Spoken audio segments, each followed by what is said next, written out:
Hey there, Hyperfixation Nation. This is the Get Your Fix podcast where we chat all things fandom, good, bad, and ugly, with me, your host, Fawn. Thank you so much for joining me as always. If you're listening for the first time, welcome. And if you've been with me since the start, welcome back. So I thought I'd kick this episode off with a couple of updates from episodes 1 and 2. So you might have seen this. I posted about it on Instagram, but Joe Troman is back on tour. He's back from his mental health break, and I am so excited. I mentioned this in my episode about Fall Out Boy, but I usually always seem to end up on his side of the stage for whatever reason. So I'm really excited to have my concert buddy back, and I'll be able to see all four of the guys this summer. And I'm going to be going to two show dates, one in July and one in August. And I really can't wait. If you're going to be at the Charlotte date or the Camden date, Charlotte, North Carolina, or Camden, New Jersey, of the So Much for Tour Dust, let me know. I'd love to meet up and say hi. And then my other update is for 17. So it looks like we're going to be getting a Japanese comeback really soon, which I'm stoked about. Their Japanese title tracks are usually some of my favorite songs from them. I actually have a tattoo for 24 Hour on the top of my wrist. You can also see that on the Get Your Fix podcast Instagram. So that means it doesn't look like we're gonna get a world tour from them this year, so I don't think I'll get to see them in 2023, which is fine because I've been to lots of other concerts this year. But I'm keeping my finger on the pulse just in case they do something weird and surprise me, because you never know with these K-pop groups. All right, cool. So let's jump into today's theme. So, keeping with the anime theme, I thought it would be really fun to do an appreciation episode for some of the amazing opening tracks that often come out of anime. I have mentioned I love music, and I really feel like an opener sets the tone for whatever show you're about to watch. Um, there's this meme that has been going around for years that says, like, oh, don't pass me the aux cord unless you want to hear 15 anime openers. And that's totally, completely me. I have been listening to openers of anime for as long as I can remember downloading my own music. I feel like they're kind of engineered to elicit really strong emotions anyway, like intentionally, right? Like they're setting up a narrative for you so that you can receive the story that they're about to tell. And the artists and musicians that anime studios often hire to make the openers tap into the like thematic through lines of the show and really pull that through your core when you listen to them. And it's gotten to like I feel like people kind of joke on it a little bit because it's that thing I keep talking about where if things are too sincere, people poke at it. But that's I think why I love them. And a lot of the same artists will work on anime openers for different studios because they have the reputation already. And so, you'll see that throughout this episode, some of the same artists will come up. And so I've been adding anime openers to mixtapes and playlists, like I said, like since like middle school. They just always hit for me. And just like anything else, of course, there's going to be openers, a lot of anime openers that I'm not a huge fan of, especially for some of those like goofier shonens or like really like fluffy slice of lifestyle animes. Anime is such a broad and diverse media type with like hundreds of genres. And so those kinds of genres of anime typically don't catch my attention as easily. The ones I'm usually drawn to are like futuristic mechas or like psychological thriller type animes, like lots of dark themes and moral quandaries. I can definitely get into a slice of life every now and then, like Say I Love You, or those kinds of things where they're really like they're still tapping into something primordial about humanity. For me, there needs to just be a little bit of an edge to it for me to like it. And relatedly, those are the openers I tend to like. So today's episode, I'm going to be breaking down my top 10 anime openers. And I'm really excited about this one. All right, so let's get into it. So I'm going to be going backwards. So starting with number 10, I feel like a lot of people are into the Attack on Titan openers. There's so much out there about, Attack on Titan and people's reactions to all four seasons openers, actually. And for Attack on Titan in particular, they have these like part seasons where they'll do one half of a season and then they'll take a break and then they'll do the second half of the season. And the second half of the season usually has a different opener. But my number 10, my favorite Attack on Titan opener is from season 3. And it's Red Swan by Yoshiki featuring Hyde. I really, really like this one because it's not quite as heavy handed. It's a little bit more melodic than I think some of the other ones. And I feel like that really reflects what goes on in season three. Season three is a lot more about relationships and generational trauma and identity. And season three is actually my favorite season of Attack on Titan. I really like the dynamics between Aaron and Zeke and kind of learning some of those stories and histories and things like that. And I feel like Red Swan really captures that essence of season three. And I actually read the manga for Attack on Titan. So I was already caught up before season three came out. And I was really excited to hear this opening theme because it really, I feel like it captured the vibe of how I felt while I was reading it. All right, so for number nine, it's actually from an anime called Number Six, which is kind of funny that my ninth ranked is from an anime called Number Six. But the song is called "Spell" by Llama, and I absolutely love this opener. Number Six is one of my favorite animes. It's one of the only canonically gay animes between men, which was very important to me. You know, as a queer anime watcher, consumer, and as a man who loves other men, Number Six is extremely, extremely important to me. And it's my favorite type of genre. It's that dystopian, end of the world. There's this stratified system of humanity based on these abilities. And there's actually a canonical transgender man in this show. So it's really, really one of my favorites. And I have to thank my friend Kim for showing it to me. I'd never heard of it, and it's a little bit older. And I actually had never watched it. And we were both super into anime when we worked at this coffee shop together several years ago now. But she showed it to me, and I absolutely loved it. And one thing that I have noticed is that if there is a sci-fi fantasy anime with a character named Nezumi, it's going to absolutely slap. At least for me, I'm always going to love it. They have this like caste-based society, and Shion, the main character, houses Nezumi when they're kids, and Nezumi has to live outside of the city, which is number six, because he is, degenerate, untouchable, and Shion protects him from the state when they're little. So that's kind of like the setup.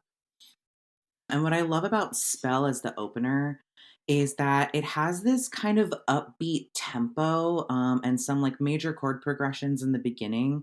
So there is this kind of almost like hopeful vibe underneath, but there's a melancholy quality to the main vocalist. It's like kind of this like high pitched sort of croon where you feel like when you're listening to it that something heartbreaking is being told to you through this filter of like upbeat, cheerful music. And I love that juxtaposition. A lot of my favorite songs actually sound like that. One of my favorite K pop songs of all time is So So by Winner. And So So is about being so totally heartbroken after a breakup that you feel absolutely nothing. You're so numb because it's so painful. And when someone asks you how you are, you just say, I'm so so. But the music itself is that like upbeat like synthy pop music, and so you're kind of it's creating this dissonance in your brain as you're listening to it. And I feel like Spell is very similar, which is really interesting because I think the main thematic through line of number six is hope in the face of absolute destitution.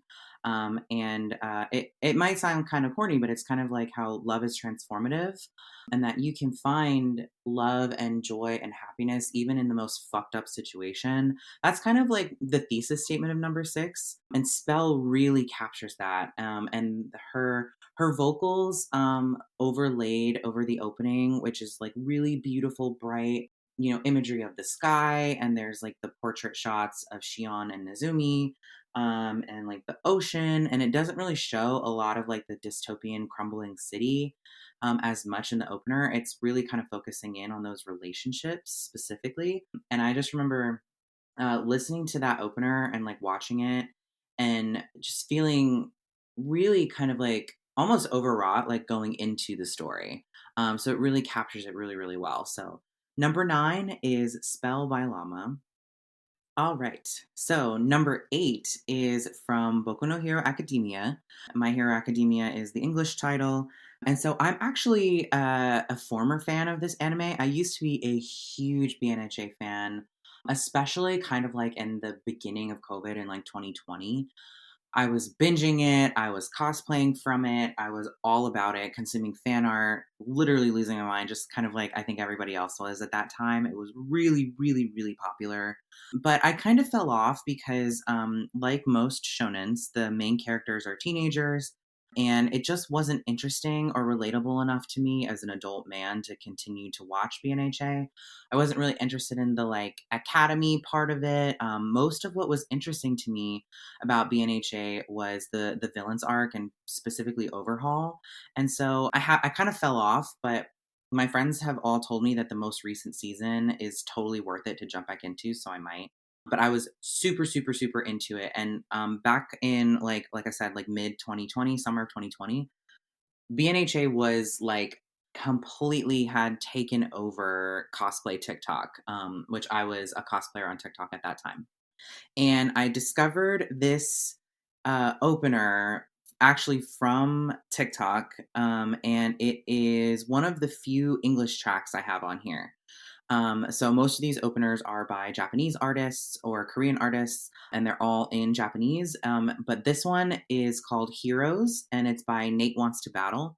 And it's all in English, and it's shorter. It's only, I think it's a minute and 30 seconds long. And I love it so much because it has that pop punk flavor that I am always looking for in a track. I will forever be a pop punk emo kid for the rest of my life. I'm probably going to die an emo adult.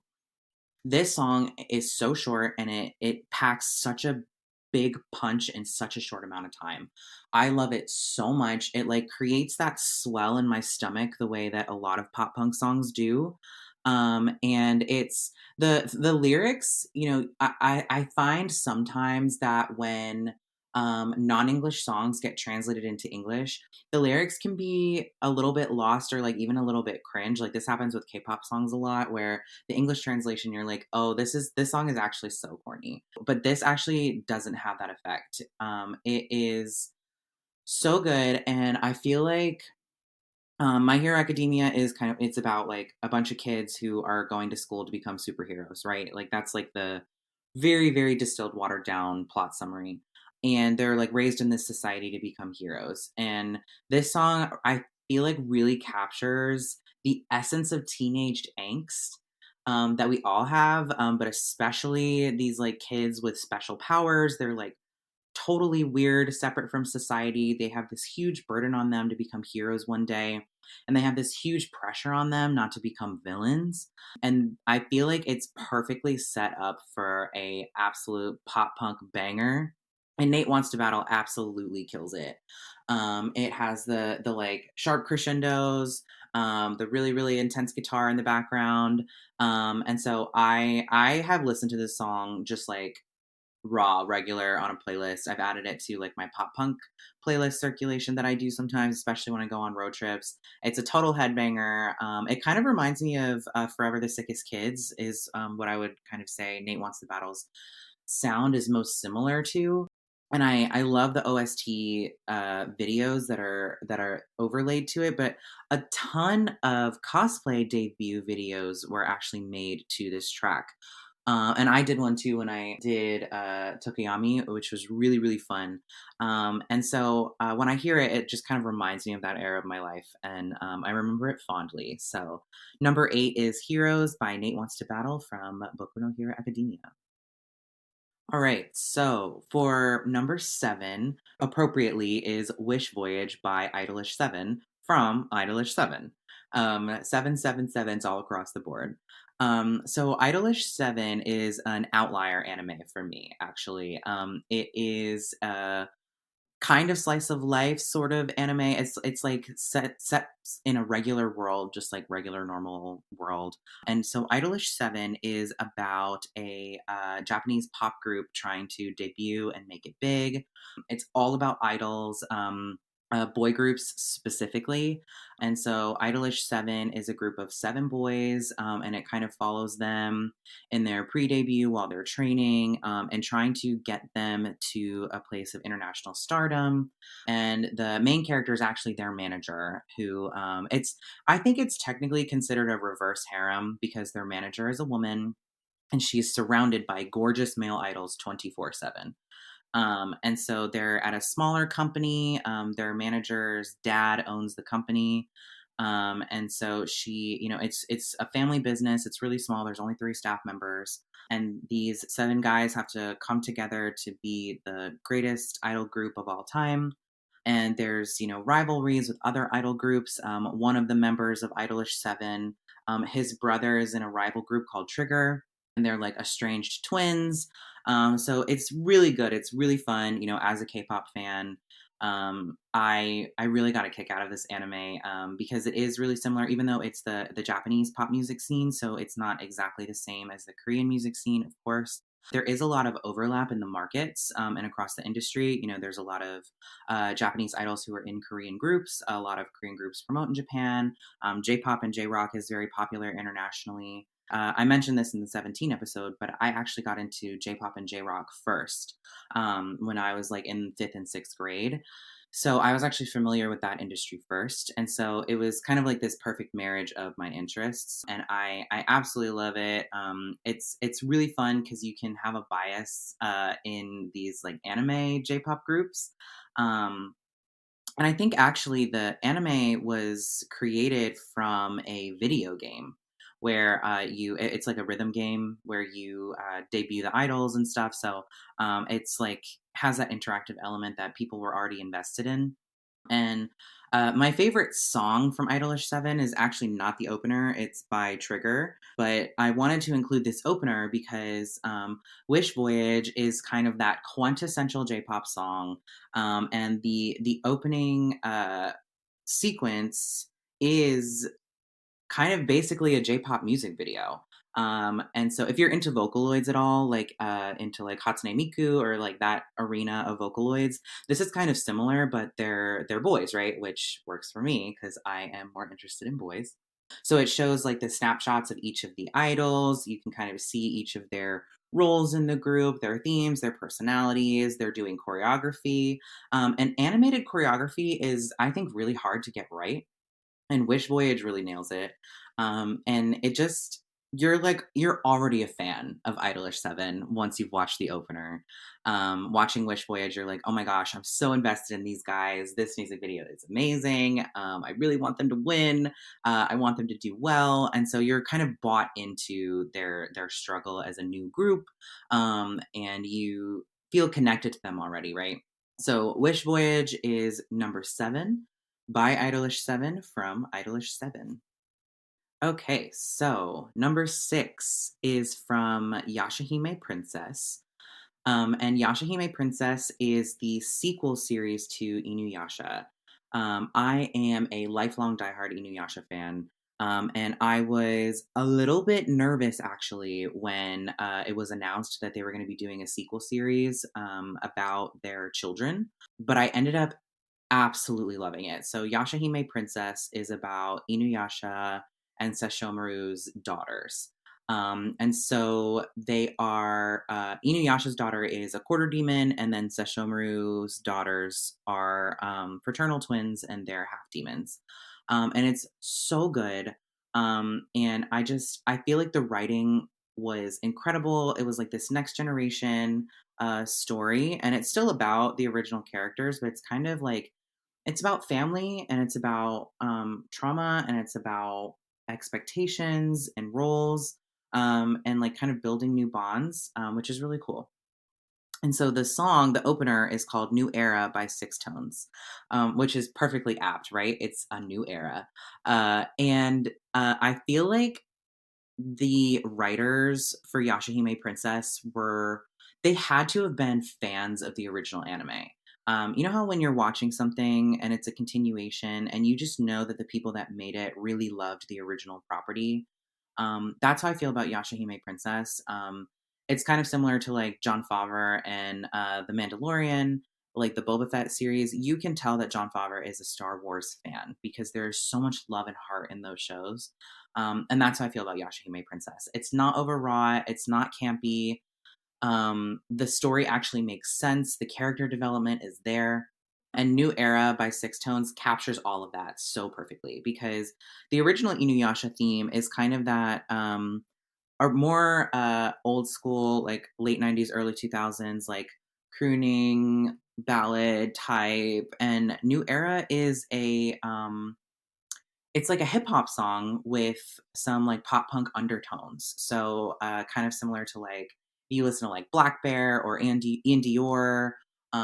That's what it reminds me of, and it is so fucking cool. The girls are like interacting in the opening sequence together. They're learning to fight together. And you can kind of like you can really see their personalities and dynamics come through, but even the animation style has been really modernized, and you can see that kind of in the modern world where Kagome is originally from. Time has continued to move forward, and it really shows, and they build those elements into the show. So there's like smartphones and stuff like that. The even like the design of the bicycles and the school uniform, so all moved forward. So there's all these little attentions to detail of the time having passed, and I feel like New Era really captures that progression of time and the way that we pass on things to the next generation. So there are things that are similar, but there are a lot of things that have changed too. And it's really fast, and upbeat with but kind of with that, like, urgency that a lot of anime openers have where, they're sprinting, like, "We have to go, we have things to do, we have things to accomplish, we have a legacy to build." And there's this, like, really soft whispery part where he goes, "Welcome to New Era," and then it bursts into this, like, really fast guitar and synth, and it, like, hypes me up, like, it is a hype song for me. I love it so much, and I can listen to it literally at any time, but it is especially great to listen to first thing in the morning, because I'm like, okay, maybe it's my time for my own new era. And it really like I feel like the reason that it's ranked so high, it's ranked number 6, is because it really makes me feel something very deeply. And you'll kind of see that in the rest of this tier list. Like the rest of these songs are all things that really deeply move me, and this is where that like feeling deeply moved really starts. So New Era by Six Tones from Yashahime Princess. All right, so we're getting into the second half, the top half of my favorite top 10 anime openers. So number 5 is from Assassination Classroom season 3. So Assassination Classroom is such a sleeper anime, I feel like, and it's really subversive because on the tin it seems like it's really silly, right? So it's about this alien who falls to Earth from the moon, and the Japanese government tries to kill him and they can't. He's like unkillable, he's indestructible, and he makes a deal with the Japanese government that if he is allowed to teach at a delinquent school for a year, he will be able to train these kids to kill him. And so at the end of his teaching year, the students have to kill him. And so it seems really silly, right? Assassination Classroom, he's training them to be assassins, but it's actually one of the most touching, moving, tear-jerking animes I have ever watched in my life, because these kids are like rejects, right? They're kids who are bad in school, they have behavior problems, the society thinks they're going nowhere, their parents don't fucking like them, and they really form this like really sweet, beautiful bond with this alien. And he teaches them to love themselves and to be confident in themselves and care about themselves and each other and to learn, confidence and self worth. By training them to be assassins. So it is kind of funny, but it's really easy to take seriously. And the opener that I like the best from Assassination Classroom, like I said, is from season 3. And the title of the song is Question, and it's by 3nen Igumi Utanan. And the group is not like an actual group. It's actually the voice actors of 3 of the main characters. But I love this song Question because actually kind of similar to Spell, like I mentioned from number 6. It's this like really upbeat, fun, musically like upbeat and fun. It has like the major chord progressions, but then in the chorus there are these dissonant tones and dissonant chords that come through, and the lyrics are all about, like it says in the title, questions. Like, so what are the questions we should be asking? How do we answer those questions? And what are we really talking about here? And by the time you get to season 3 in Assassination Classroom, That's really what the vibe is at this point in the show. You feel like you have a lot more questions than you do answers, kind of about all of them, but especially about Ota Sensei. So like you're like, who is this guy? Where is he from? Why is he so good with kids? This is all kind of weird. And so you're really starting to kind of unravel the narrative by season 3. And the ending part, like the hook part of the chorus in question, has these really long drawn out tones that again like really pull something from my core emotionally, and it like tugs on something within me that really makes me feel not only connected to the characters but also to myself. It's like if you're a 17 fan and you know that clip of Wanu sprinting through the night in the bittersweet music video, that's how the hook of this song makes me feel. And kind of actually like New Era by Six Tones, it really gets me going. And so it's one of those songs I love to listen to first thing in the morning to motivate me and to, make me feel like, okay, let's take on the day. Which is exactly what Sensei does for the kids in Assassination Classroom. He motivates them to take on the day and to take on life and to, you know, believe that they're able to be successful and progress in society. And so I think Question really captures that. So number 5 is Question by 3 Nen Ugumi Utanan. All right, so getting into number 4. So my top 4 were so hard to parse, I'll be honest with y'all. All 4 of these songs I think are some of the best anime openers of all time. And so it actually kind of hurts me a little bit that this next song is so far down. But just know that 1 through 4 are like a hair's breadth apart. So number 4 is actually from my favorite anime of all time, which is Aldnoah Zero. Aldnoah Zero is far and away my favorite anime I have ever watched. It is on my rewatch list. I watch it every single time. I probably do. It'll get its whole own episode one day because it is just so perfectly written. It has everything that I want in an anime. It has mecha like operable suits. It has romance, love triangle. It has intergalactic war. It has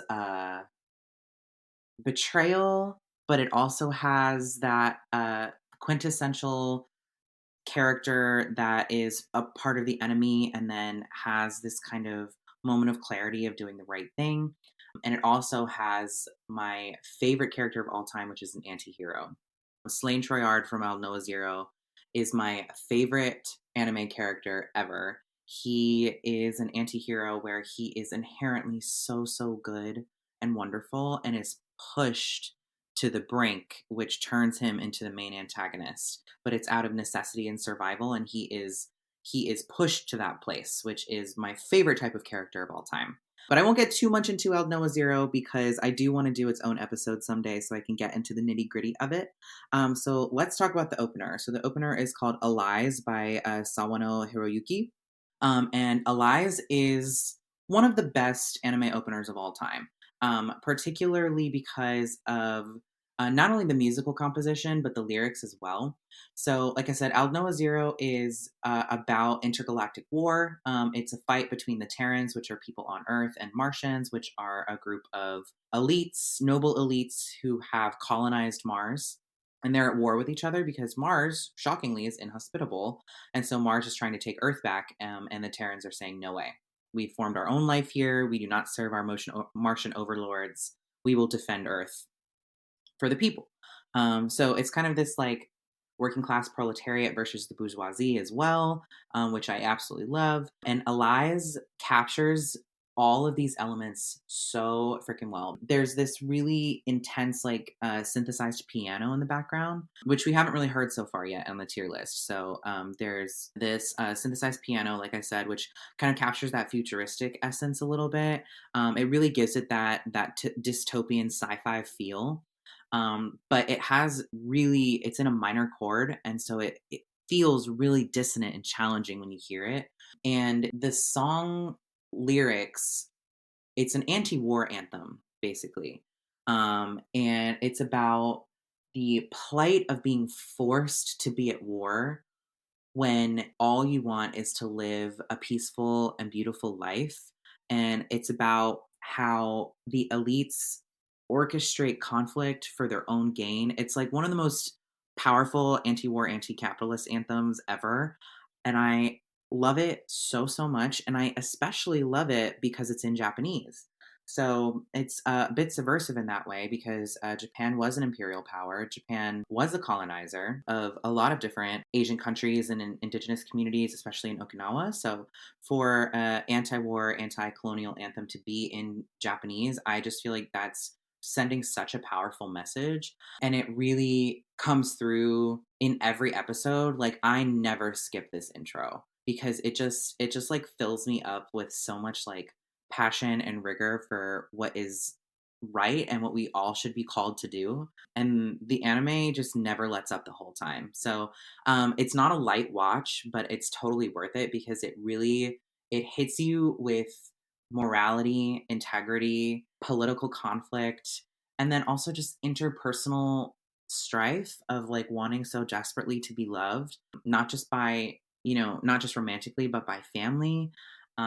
It's so good. It's so so good. So the reason that it's not ranked first is because it is a heavy listen. So Elize is like it's really powerful, but it's not a song that I can just sit and listen to. So that's why it is fourth. So Elize by Sawano Hiroyuki from Aldnoah Zero. All right. So number three is from Darling in the Franxx, which is one of my other favorite animes, as you might imagine. It is another mecha, but it is about sexuality, which I think is a really interesting take on kind of like post dystopian mecha sci fi. It's about this group of teenagers who are an experiment in this society. So, in the Darling in the Frank Society, people are stripped of their individuality, of their gender, of their sexuality. And they're kind of living in this singular society where everyone is exactly the same. And the Darling in the Franks kids are this experiment to see what happens if you let teenagers come into puberty without any intervention to depersonalize them. So it's really interesting. Their mechas are the only ones that are customized. They all have custom designs.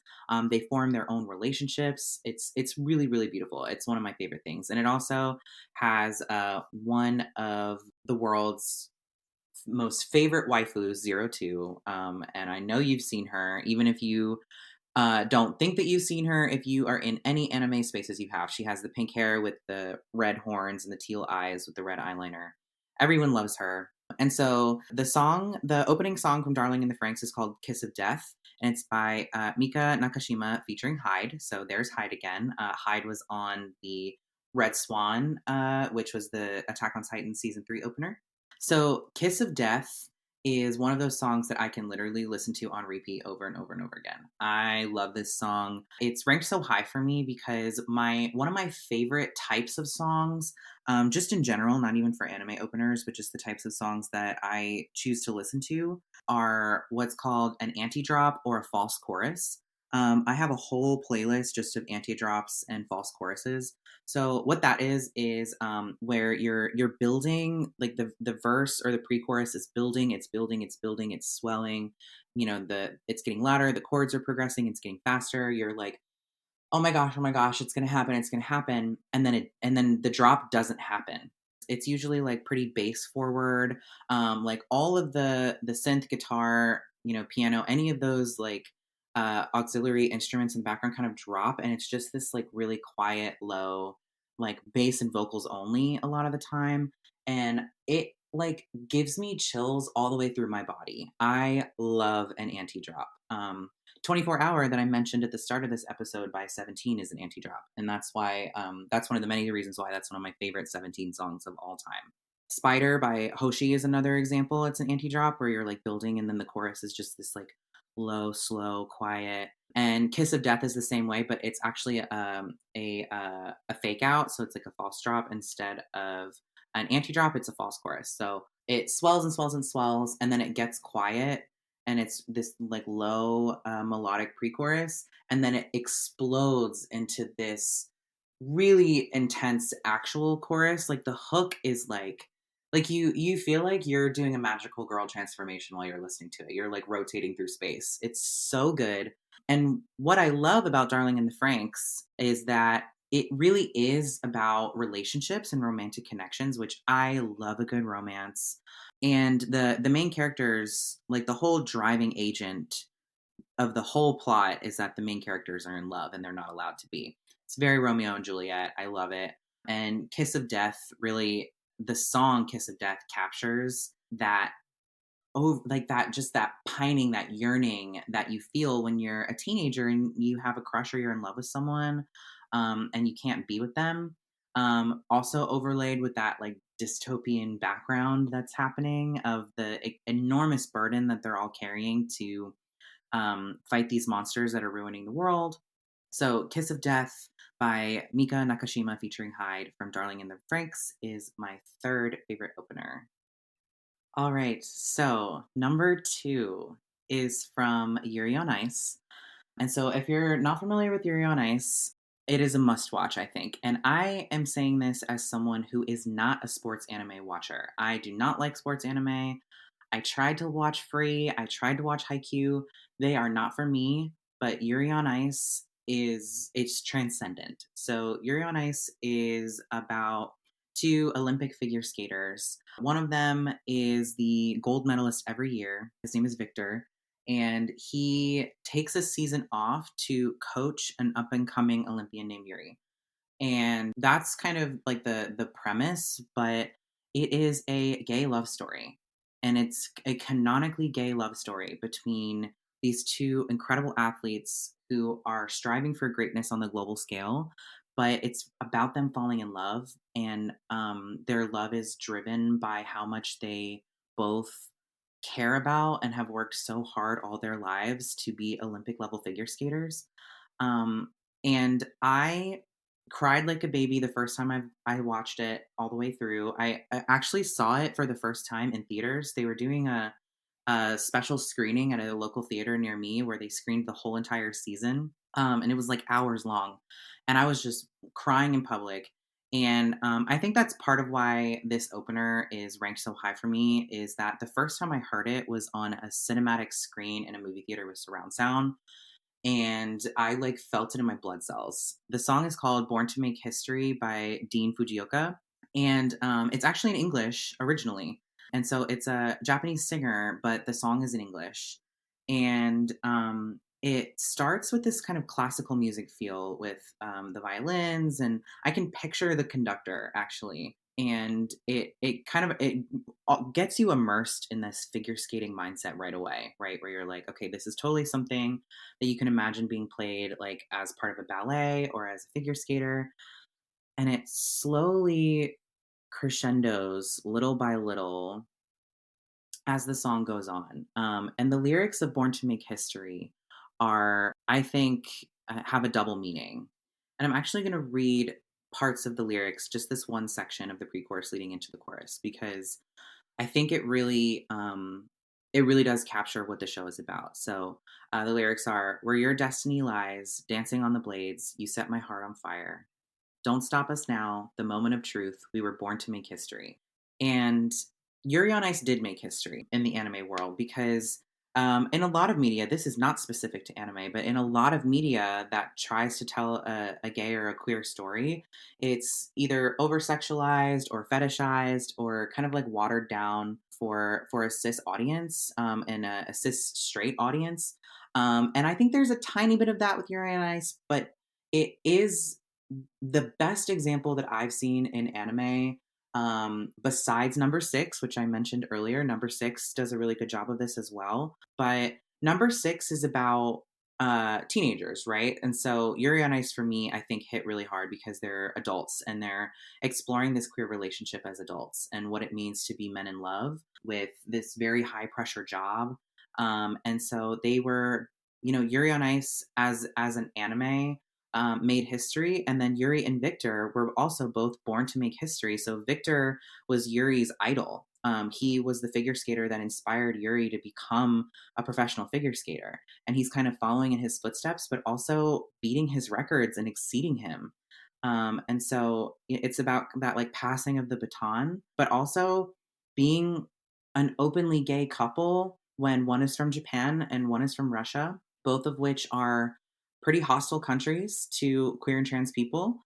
And so, myself, like being raised in an Asian cultural environment, it's not easy to be queer in these culturally conservative environments, and especially, I live in the U.S. where we're kind of fighting this fight all the time, but there are other countries that are really, really struggling, even more than we are in the states for queer liberation. And two of those countries are Russia and Japan.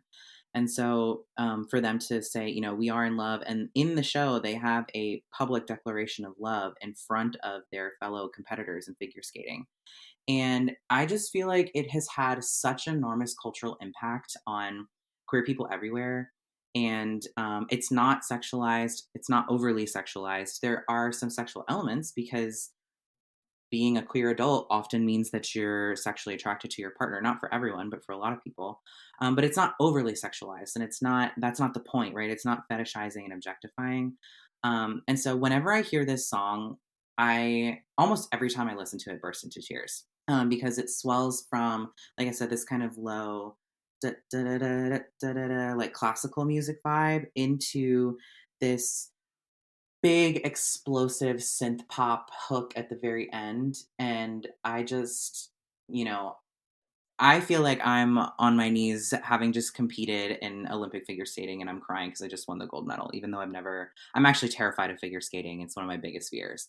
But it's so immersive and it's just so impactful. And I feel like History Maker is just uh, Born to Make History, also History Maker. It's like both of those titles, by Dean Fujioka, is like a queer male anthem, and it just really resonates with me. So, number two is from Yuri on Ice, Born to Make History slash History Maker by Dean Fujioka. All right. So before I tell you my number one pick, my all time favorite anime opener, I'm going to do some honorable mentions real quick.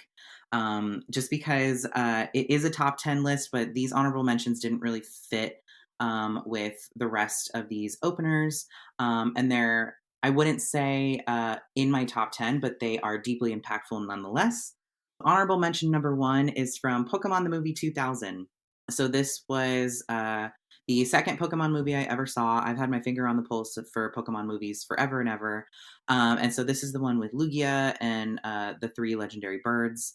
And the song is called Power of One, written by Mervyn Warren, but it's performed by Donna Summer, which I just think is so fucking cool of her. Donna Summer is a disco legend. I grew up listening to her in my dad's car. She is just, one of the greats, one of the greatest greats of greats of greats. And the fact that she did a Pokemon movie, that is so fucking cool. And her voice is perfect for this song. It's like the power of one, which I just like remember being like 12 and listening to that and being like, yes, the power of one. I can do anything. And I actually didn't even realize that this was by Donna Summer until I was an adult. But obviously, it's in English. The Pokemon movie 2000 was released for English audiences, and I just love that someone of her caliber as an artist did a Pokemon movie soundtrack. Like that is so cool of her. So honorable mention number one is The Power of One, performed by Donna Summer, written by Marvin Warren. And honorable mention number two is from Yu-Gi-Oh! The movie. So last episode was about Yu-Gi-Oh! I touched on this briefly, but the Yu-Gi-Oh! The movie soundtrack is one of the greatest movie soundtracks of all time in terms of early 2000s, of capturing the moment in time that was the early 2000s. Like if you listen to that soundtrack, you will be taken all the way back to the fashion, the TV, like everything. It is such a time capsule. And the opening theme is One Card Short by J Bat. And it's this like angsty rock anthem. And it's about like being only one card short towards victory and like doing the best that you can. It's very shonen, it's very Yu-Gi-Oh! And I actually bought that CD, like the actual CD, and played it in my CD player in my room. And I would like dance around my room to One Card Short with my dual disc on. And so I have really fond memories of this soundtrack.